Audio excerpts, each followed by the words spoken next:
चलो अब आज वाली क्लास की डिस्कशन है लीनियर इनइक्वेशंस की असाइनमेंट 1। अब हमने फर्स्ट 3 क्लासेस अटेंड करी और बेसिक अंडरस्टैंडिंग देखनी शुरू करी कि लीनियर इनइक्वेशंस होता क्या है। तो अब याद रखना, अभी बिल्कुल 11th में नए नए एंटर करे हो तो इस पूरे प्रोसेस में बहुत बड़ी गड़बड़ होने का स्कोप है। एट योर एंड बहुत बड़ी गड़बड़ होने का स्कोप है। बहुत सारे बच्चे अब जैसे 10th में बहुत एक्सीलेंट स्कोर आया होता है, या हम लोग बिल्कुल 9th में या उससे छोटी क्लासेस में बिल्कुल अपने माइंड में गेयर्ड अप होते हैं कि हम राइट तरीके से प्रिपेयर करते जाएंगे। पर सारा जो चैलेंज है वो 11th-12th में आना शुरू होता है। और वो क्यों होता है? क्योंकि 10th तक इमेजिन करो कि आपके साथ वो स्टूडेंट्स भी होते हैं जिनका फर्दर एम शायद मैथमेटिक्स रखना नहीं भी है, पर अब आप लोग वो कोर बच्चे हो जिनका अब ये डिसीजन है कि हमने mathematics as a subject further continue करना है, which is a great decision. पर उसको अब देखो, ये आपका काम है। अब जो काम अगर अपना राइट तरीके से नहीं करोगे तो हमारे पास कोई एक्सक्यूज़ नहीं है। तो वो काम राइट तरीके से करने का प्रोसेस क्या है कि जो हमने क्लासेस अटेंड करी, आई बिलीव कि जो क्लासेस अटेंड करी वो बहुत ज़्यादा एक्सटेंसिव है, बहुत एक्सटेंसिव क्लासेस बनाई। तो वो सारी क्लासेस अटेंड करने के बाद you are according to me 40% prepared. 40% वो क्लासेस अगर हमने कंप्लीटली बिल्कुल डिसिप्लिन पे अटेंड करी, साथ में जैसे जैसे मैंने टेलीग्राम चैनल पे काम बताया वैसे वैसे हमने जब अटेंड करी, तो actually at that moment also we have just completed 40% of the task that needs to be done. 40% complete करा। उसके बाद जो रिमेनिंग 40% है वो है खुद अपने माइंड को जाके पुश करना थ्रू दीज असाइनमेंट्स। जो रिमेनिंग 40% काम है वो क्या है? वो है असाइनमेंट्स को अटेम्प्ट करना। और जो सबसे इंपॉर्टेंट टास्क है वो है एंड वाला 20%, दैट इज टेस्ट देना। साथ साथ जब टेस्ट होगा इस टॉपिक का, वो टेस्ट देना। तो अभी जब बिल्कुल शुरू में हम लोग उतने रिदम पे नहीं होते, पर याद रखना कि पूरे सिलेबस के लिए जो अकेला मोमेंटम फॉलो करना है, दिस इज दिस। तो अगर हम लोग एग्जैक्टली इस रूट पे चलते रहे तो हमें मैथ्स में कोई ट्रबल नहीं आएगी। हम लोग के लिए बिल्कुल केक वॉक वाला काम रहेगा। लोगों को बहुत टफ लगेंगी चीज़ें, पर हमें बहुत ईजी लगेंगी। सो इस पूरी कहानी में अब देखो, अब कोई टाइम वेस्टेज नहीं होनी अपना, कहीं हमने आना जाना नहीं है। घर बैठ के हमारा पूरा सिलेबस प्रिपेयर होगा और बाकी बच्चे जो कहीं पे कुछ भी करेंगे उनसे हम लोग मल्टीफोल्ड काम कर चुके होंगे। पर the only requirement is this कि जो ये डिसिप्लिन वाला टास्क है, क्लासेस अटेंड करना जैसे जैसे कहा जाए, साथ साथ उसकी असाइनमेंट जो आएंगी वो कंप्लीट करना, एंड साथ में टेस्ट देना। टेस्ट में मार्क्स कम आते हैं ज़्यादा आते हैं उसकी परवाह ना करा करो, टेस्ट देना ही देना है, उस पर कोई एक्सक्यूज़ नहीं। तो चलो, ये वाली असाइनमेंट एक्चुअली बहुत सिंपल थी। इसके क्वेश्चंस बारी बारी डिस्कस करते हैं और इसमें कुछ बहुत बेसिक से फ्लॉ देखने शुरू करते हैं कि हमें क्या क्या गलत लगता है। जैसे कई बच्चे पूछते भी हैं और नया अभी क्लास में इंटरव्यू होता है तो हमें बहुत चीज़ों में डर लगता है कि ऐसा हो गया तो क्या होगा, ऐसा हो गया तो ऐसा हमने करा तो क्या होगा। तो उन सारे डाउट्स को भी अपने माइंड से हटाना, किसी भी तरह का डाउट जो आता है ना माइंड में, उसको साथ साथ हटाना। क्योंकि एक्चुअली टास्क बहुत सिंपल है, पर हमें राइट तरीके से उसको डील करने की समझ होनी चाहिए। So this is a very important part कि हमें क्लैरिटी हो जाए कि किस तरीके से हमने एग्जीक्यूट कैसे करना है किसी भी काम को। तो बारी बारी क्वेश्चंस को देखना शुरू करते हैं। जैसे ये था फर्स्ट क्वेश्चन, ये बहुत सिंपल है, पर चलो हर क्वेश्चन डिस्कस करना है तो ये भी करेंगे। अब हमें क्लैरिटी है कि हमने क्या करना है। इक्वालिटी की तरह इनइक्वालिटी को हमने ट्रांसफर कर लेना है, वो हमें आता था। तो डायरेक्टली क्या बन गया हमारे पास, मतलब this was actually very simple. 37 आ गया ग्रेटर देन इक्वल टू, इसको अगर हम लोग उस तरफ ले जाएं तो 9x माइनस 8x बन गया x plus 3x which is 4x, and -5 उधर जाके +5 हो गया, and 24 + 5 would be 30, simply 24 + 5 would be 29। तो हमें सिंपली मिल गया 4x is greater than equal to, इसको इधर ला के 8, तो वहाँ से मिल गया x is less than equal to 2। तो जब x less than equal to 2 आया तो अब हमें ये क्लैरिटी है कि 2 हमारे आंसर में इंक्लूडेड है। 2 से पीछे आंसर कहाँ तक जाएगा? -इन्फिनिटी तक। वही हमारा ऑप्शन है, वही हमें चाहिए भी था। कई बार ना, जैसे इसमें ये वाले में तो यहाँ पे लेस देन इक्वल टू 2 था, कई बार यहाँ पे लेस देन इक्वल टू 2 नहीं होता और अलग वो होता है, तो बच्चे कंफ्यूज होते हैं। वो देखेंगे। पर ये सेकंड क्वेश्चन अब मैं लीव इसको छोड़ रहा हूँ। This is exactly on the same pattern. ये थर्ड पे समझना, इससे एक मिस्टेक डिस्कस हो जाएगी। जैसे अब हमें ये टर्म गिवन है, तो हमने क्या करा कि पहले टर्म को सिंप्लीफाई करा, एलसीएम ले सिंपली, वो क्रॉस मल्टीप्लाई करके ये आ गया 25x माइनस 10 माइनस 21x और ये प्लस माइनस माइनस 3 वो प्लस 9 हो जाएगा upon 15. This would be greater than x by 4. This would give us simply 4x into 4 16x minus 1 minus 4 greater than 15x. तो वहाँ से हमें मिल गया कि x इज ग्रेटर देन 4. हमारा आंसर क्या आ गया? x is greater then 4. अब यहाँ पे अब समझना इस बात को, x इज ग्रेटर देन 4 का मतलब क्या हुआ कि 4 से बड़ा हर नंबर हमारा आंसर है. तो इस पे जो सबसे कॉमन मिस्टेक जो मैंने देखी है और जो अभी हो सकता है पहली बार में करी हो, वो ये होती है कि हमारा आंसर, एक बच्चा कहता है कि मेरा आंसर 4 से इन्फिनिटी है ओपन ब्रैकेट, और एक बच्चा और कहता है कि मेरा आंसर 5 से इन्फिनिटी है और वो 5 पे क्लोज ब्रैकेट लगा देता है. तो उसके मन में ये डाउट आता है कि अगर कोई नंबर 4 से बड़ा है, 4 हमने नहीं लेना, तो उसको लगता है फिर 5 से शुरू करना है, विच इज रॉन्ग. ये क्यों गलत है? क्योंकि हमें समझ में आता है कि ऐसा करने पे उसने 4 से 5 के बीच में आने वाले जो इन्फाइनेटली मेनी पॉसिबल x हैं वो सारे मिस कर दिए. तो इसलिए this is a wrong solution to this question. इसका ये आंसर बनेगा और उसका रीज़न हमें समझ में आता है कि ऐसा क्यों.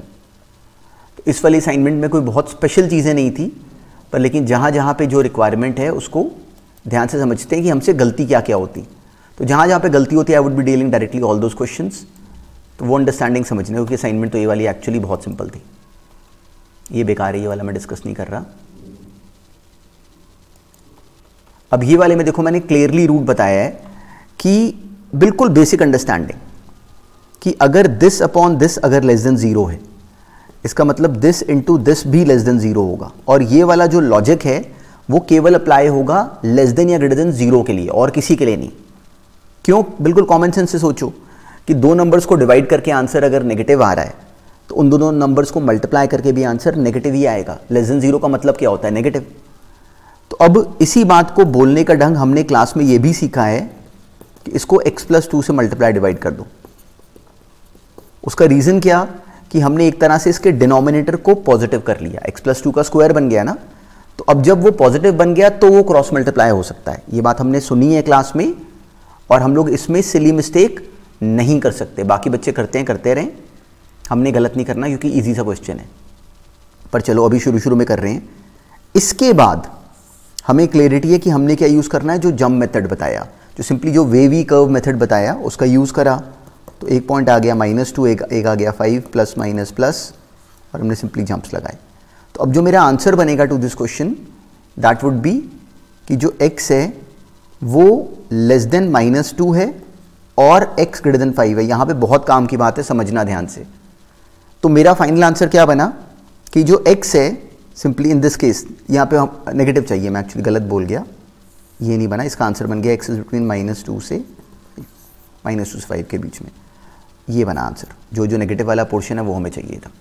पर यहाँ पे कुछ बहुत काम की बात है जो कि इस क्वेश्चन में नहीं आई, अभी नेक्स्ट में आ जाएगी. अब एग्जैक्टली सेम पैटर्न पे अब हमें ये क्लियरिटी है.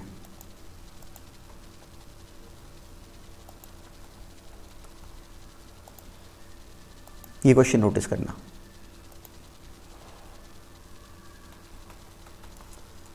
अब देखो टर्म थी 2/x-3 लेस देन 0. तो अब हमें क्लियरिटी है कि 2/x-3 अगर लेस देन 0 है तो 2 तो पॉजिटिव ही है.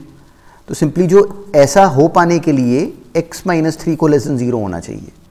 तो इसका मतलब x कैसा हो गया? Less than 3. वो अपना आंसर है. तो इसका आंसर क्या बना? -∞ से 3. तो this was again very simple, पर ये भी डिस्कशन में आना चाहिए था, इसलिए हमने ये भी करा साथ साथ डिस्कस. एक मिनट गैप क्रिएट कर लेते हैं ताकि कि नेक्स्ट क्वेश्चंस को डिस्कस करने में हमें ट्रबल ना हो.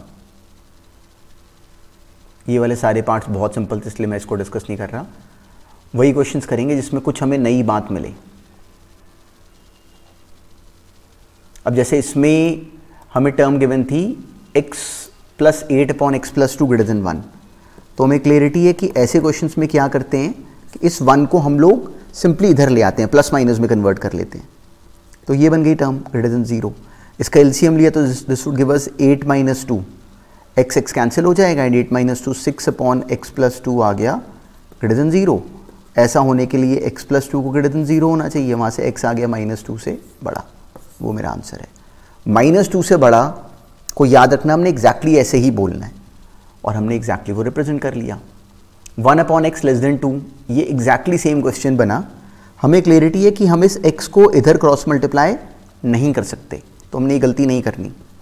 हमने बिल्कुल स्मार्टली 1 सेकंड में, देखो जैसे से पता है जब इन क्वेश्चंस को फर्स्ट टाइम करते हो तो हमें ये क्लास में सुन के समझ में तो आ जाता है, पर ये आता नहीं है। अभी आप लोग ये इमेजिन ना करो कि आपको आ गया, ये आता है जब इन क्वेश्चंस की ग्रिलिंग होगी ना बार बार, because subconsciously they would ultimately come, they would be a stage जब ये क्वेश्चंस हमारे सबकॉन्शियसली राइट होने लग जाएंगे, हमें लगेगा ये तो बेकार से हैं और ये हैं भी बेकार से।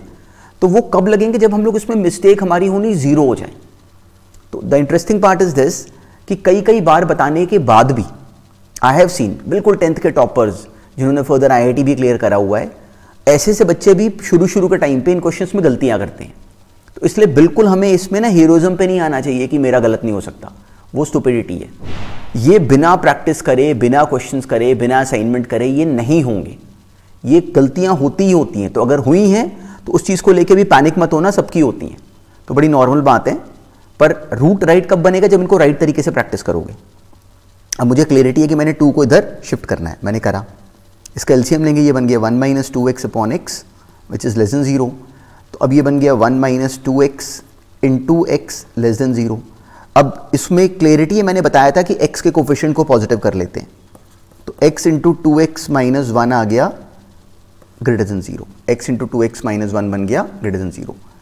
यहां से हमें क्या मिल गया? अब इसके बाद हम क्या करेंगे? Jump method. 0 बना 1 पॉइंट बना 1/2 प्लस माइनस प्लस। हमें क्या चाहिए इस केस में? Greater than 0 which is plus. वो कहां बन रहा है? यहां पे और यहां पे। बड़ी काम की बात है सुनना। तो मेरा आंसर क्या बना? x जो है वो 0 से कम हो जाए और या फिर x 1/2 से बड़ा हो जाए। x 1/2 से बड़ा हो जाए या फिर x 0 से कम हो जाए, इनमें से कोई भी हिस्सा मेरा आंसर होगा, जिसको कि अगर मैं नंबर लाइन पर रिप्रेजेंट करके दिखाऊं तो वो कुछ ऐसे रिप्रेजेंट होता। ये मेरा आंसर है कि यहां पे कोई भी x ले लो मैं खुश हूं, यहां पे भी कोई भी x ले लो मैं खुश हूं। अब यहां पे कई बच्चे आंसर को रिप्रेजेंट करने में गलती करते हैं, वो गलती याद रखना, और मैंने क्लास में बोला भी है कि इसको एक बच्चा गलती से पता कैसे लिख देता है? वो लिखता है कि x जो है वो 1/2, 0 ऐसे लिख देता है कि 1/2 से हमें बड़ा चाहिए, 0 से छोटा चाहिए। देखो ये जो है ना, ये गलत है। ये ऐसे लिखना, इस आंसर को ऐसे लिखना गलत है। इस आंसर को ऐसे लिखोगे। क्यों? देखो इसका, इन दोनों बातों का देखो। ये आपको मान लो कोई बच्चा आंसर बताए हाफ से 0। हाफ से 0 का तो कोई मतलब ही नहीं बना। हाफ से 0 का मतलब क्या बना कि जब भी हम ऐसे ब्रैकेट बनाते हैं ना तो उसको छोटी रेंज से बड़ी रेंज लिखते हैं। हमारे बताने का इंटेंशन क्या होता है? जैसे मान लो किसी ने लिखा 3 से 7, तो हमें समझ में आता है अच्छा 3 से 7 के बीच में आंसर है। तो हाफ से 0 का मतलब हाफ से 0 के बीच में आंसर है, जिसमें हाफ छोटा नंबर है, 0 बड़ा नंबर है। तो ये इलॉजिकल लिखने का तरीका है और ये कुछ भी सिग्निफाई भी नहीं करता।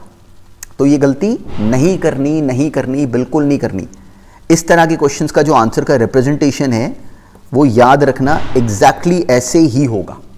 एंड ये आज वाले असाइनमेंट में, मैंने क्लास में भी ये बात बहुत बार बोली है, पर ये आज वाली असाइनमेंट की डिस्कशन के लिए ये भी इंपॉर्टेंट पार्ट था, तो इसको ध्यान में रखना। ये वाला क्वेश्चन बहुत ईजी है, तो जो ईजी है बहुत ज़्यादा उनको डिस्कस नहीं करेंगे। अब ये वाले पार्ट में ना, जो इसका जो पहला पार्ट है वो बहुत सिंपल साउंड कर रहा है, इसलिए मैंने छोड़ दिया। ये सेकेंड पार्ट देख लेते हैं। इस वाले पार्ट को नोटिस करो। अब इसमें टर्म क्या गिवन थी? x + 1 upon x - 7 greater than equal to 2। तो देखो इसमें मैंने बताया है कि पहला काम क्या करोगे? सिंपली देखो, सिंपली 2 को इधर ले, ग्रेटर देन इक्वल टू 0।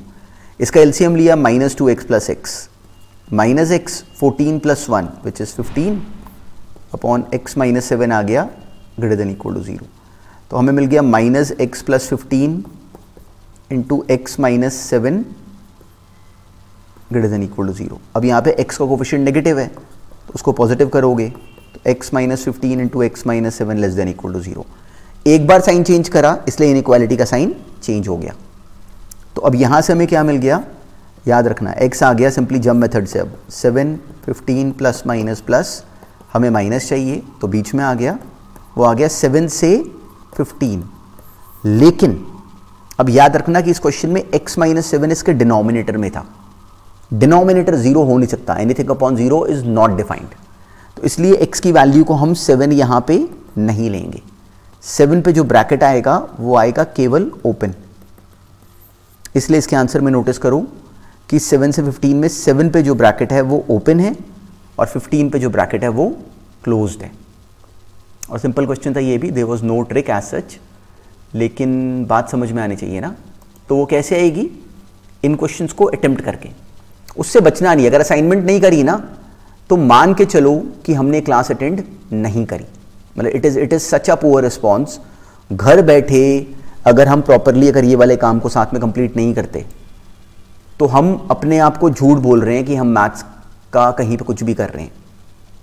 और अगर हमने प्रॉपरली बस साथ में अगर असाइनमेंट साथ में अटेम्प्ट करते रहे तो फिर हमें कोई इसमें कुछ नहीं, हमारा कुछ नहीं बिगाड़ सकता, हम बहुत ज़्यादा बढ़िया परफॉर्म करेंगे।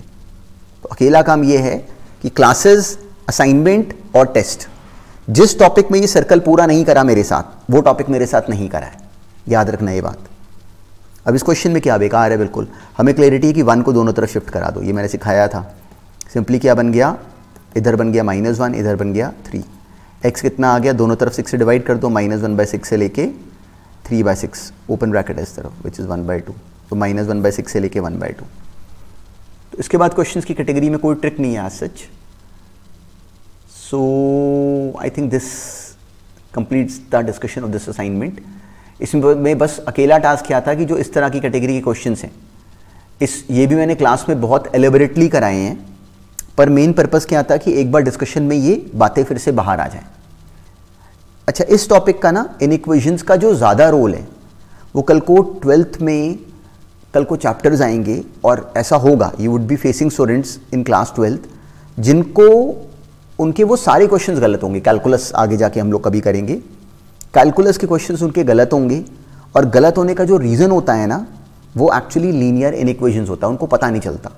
वो हमेशा वो बच्चे परेशान रहते हैं कि मेरा इस टॉपिक में क्वेश्चंस पता नहीं क्यों गलत हो रहे हैं।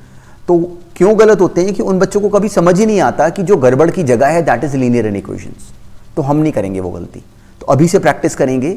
स्कूल के एग्जाम में हो सकता है कि अभी इस पे हमें बहुत ज़्यादा ऑकवर्ड क्वेश्चंस ना आए, हम ज़्यादा मेहनत करेंगे, पर परेशान ना होना इस टॉपिक में। अभी आगे जो आगे मॉडुलस वाले क्वेश्चंस हैं उसमें बहुत दिमाग चलेगा, पर उस पर पैनिक ना होना, वो स्कूल के एग्जाम में हो सकता है कि नहीं आएंगे। याद रखना, मैं क्लियरली बोल रहा हूँ कि जो मॉडुलस वाले क्वेश्चंस हैं वो हमारा दिमाग बहुत चलवाएंगे, पर हो सकता है कि स्कूल के एग्जाम में वो हमें डालें ही ना, पर हम करेंगे। वो जो राइट तरह की ग्रिलिंग है ना, it has to be done, तो उससे बचना नहीं। चलो, ऑल द बेस्ट। अब इसके बाद वाली क्लासेस जैसे बताई जाएं वैसे अटेंड करो।